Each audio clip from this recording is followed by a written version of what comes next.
Okay, everyone, I have an update for you. It's been a little bit of a time before I've given you an update, but I want to give you an update on my back, where I'm at with my health and with my new chair and all that. Let me recap. Okay, so back in the summer, after 6 months or so of really doing well with physio, you see that I had a back issue that really stopped me from working out.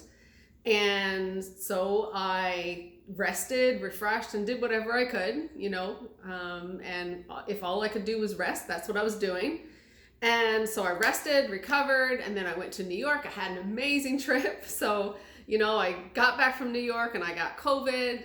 I rested and recovered again. And then I rested and recovered. And then I ended up in the hospital. And that was a journey that I didn't know if I was having a heart attack. They didn't know if I had a blood clot, and people are asking me, what's the update? Did you find out anything? Do you know what the outcome was? And honestly, no, I don't know what the outcome is. I still don't know. I haven't, I think I had pain for about 2 weeks or so, or a week and a half after the doctors sent me home saying there's nothing wrong with you. So all I could do then was just keep going, rest, recover, rest, recover. And that question why, or could keep us stuck, right? That question why, or I didn't have any answers, but I couldn't even dwell on it. I just kept going, and I thought, well, if I'm okay, then I'll just keep going. I'll just rest and try to do what I can and keep going. In the midst of it, so I did get a new chair. You saw me trying that out. Also, I started, testing out new chairs. That was also last summer. And so I did get a new chair. It's been sitting in my basement since December, before I went to New York, but because of some back-ordered parts, just wasn't able to use it until just this last month. I've gotten the parts and been able to adjust, and you saw me transitioning into my new chair earlier because of some issues that broke in my new chair, or my old chair. Anyway, I'll just keep going. But in the midst of that, I was like, okay, I think I'm ready to start doing something again. Right? I mean, because you can't do what you can't do if you're physically not able, right? But I'm ready to do something again. And so with my new chair, feeling rested and ready to do something new, let me tell you, how hard is it to get back on the wagon when you literally have to run to catch the wagon? It's hard, right? But I did. And so it's just new, but in this past week, I have been I caught up to the wagon, I got on, and I was actually just yesterday, I was feeling so empowered. And I'm like, you know what? I got this. And I even got a few of my close peeps to be like, listen, let's do this together. And so I did feel empowered. I want to also tell you that just last night, before I went to bed, I found some bruising and scarring on my low back. What is it from? My new chair. I'm sitting in my new chair right now, but I've got this little cushion at my back. It's emotional. Last night was tough when I found that out. And then I understand why it was so uncomfortable and why it was painful. It was devastating. And I was like, something that is supposed to improve my life actually it's not only uncomfortable and painful, but it's actually wounding me. So anyway, however, here we are. And like I said a few months ago, when I had those x-rays and I couldn't do what I couldn't do, I said, I'm not going to let this setback set me emotionally back. I'm not going to. And so I'm going to say the same again. There's nothing I can do, because my new focus is just being healthy, do what I can, and just exactly that, be healthy and take care of me.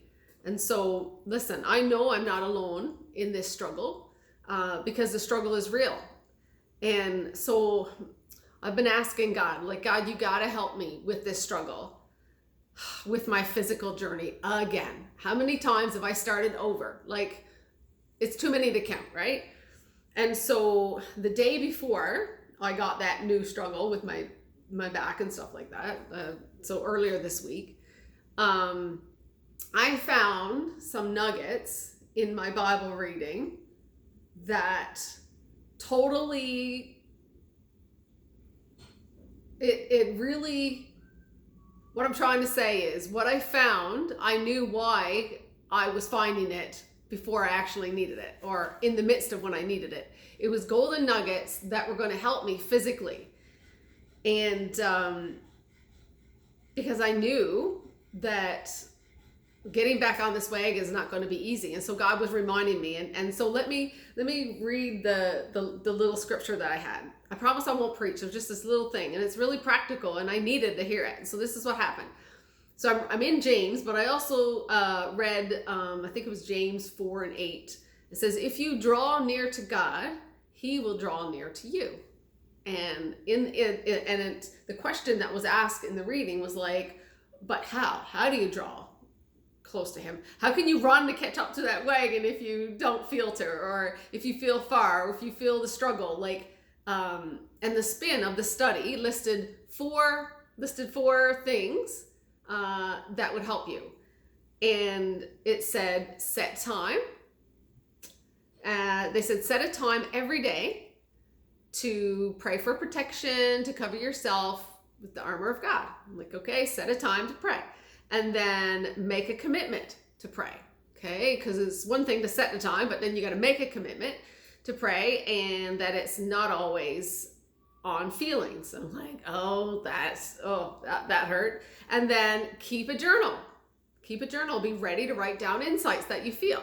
It's like, okay, that's cool. And then make a commitment to obey, because we know that knowing is half the battle. So we actually got to be obedient to act or change when God gives us something. So that was spiritually what they're saying. God asks you to do something, you have to do it, or else, that's the last step. And so while I have this discipline with my relationship with the Lord, and these things are things that I've dug out, like my discipline with the Lord, I talk to him every day, and I read my Bible, and I journal like a freak. And anyway, so, but my physical journey, that has been such a struggle. But I'm telling you, that's how my spiritual journey started out. It was a struggle. And with my physical journey, how many times have I said, like, what's the point? And even as I start now, I'm like, oh, okay, new focus, just start out small, set a time, and like, let's get going. And so I'm reading these tips about me starting over, like, physically. And I thought, there's people out there that are starting over physically, but they're starting over spiritually, or maybe trying to start spiritually. And I knew God was pointing this out for me physically, but also for you who are watching and want to, like, join me in this journey. And I share it for two reasons. And it's the two reasons that I acknowledge. If you're starting over physically, or you starting over spiritually, these points are what's going to help us just keep going, hoping that, like, maybe you're seeing my struggle physically, and it will help empower you to keep going. And as I share the nuggets of how you can keep going spiritually, that it will help you spiritually as well. And it's not how many times have you heard or said this? It's not how many times you get knocked down, but how many times you get back up. Or it's not how many times you stop or quit, but how many times you start and keep going. And so today, just start. Do something. Even if you've decided that I'm going to be intentional, to make a plan, right? And so today, start to set a time is number one. Set a time. I'm going to do it. When are you going to do it? Make a commitment. Don't go on feelings, or you won't make it. Journal your results. Because there's this well-known phrase, and I've quoted it in my book, actually, Contagious Courage. That which is measured improves, but that which is measured and reported improves substantially or exponentially. When you write down your starting measurements, you guys, then you can know where you're starting and kind of go from there. But when you look back, you can see how far you've come, and that is another great motivator. When you see where you've come, how far you've come, that has helped me too. And then make a commitment to act on it and obey, because knowing is only half the battle, and you actually have to do the work. And so you'll actually find that in my book as well. I call it the courage assessment, but you can find that the link to my book in the description. But listen, I want to just thank you for being on this journey with me and allowing me to share this journey. And so if you're following me, thank you. I will be sharing a lot more of my journey, of things I've learned about how I'm able to stay strong spiritually. And as you see how I'm learning to do the same physically, I hope that it encourages you. And I'll be unpacking like life lessons and all these life lessons that I've learned, or I will be sharing, is also found in my book. So that'll be in the description of this video. But if you're ready, are you ready to do some work? Are you ready to stop letting all the uncontrollables control you? Because that makes me mad, and I'm fed up with my own stop and start too. And I'm like, I don't want to stop anymore. I just want to keep going. And so if you're ready to follow me in my life of contagious courage, please like, subscribe, follow me. But also, would you tell me where you're at physically or spiritually in your journey? Because let's do this together, okay?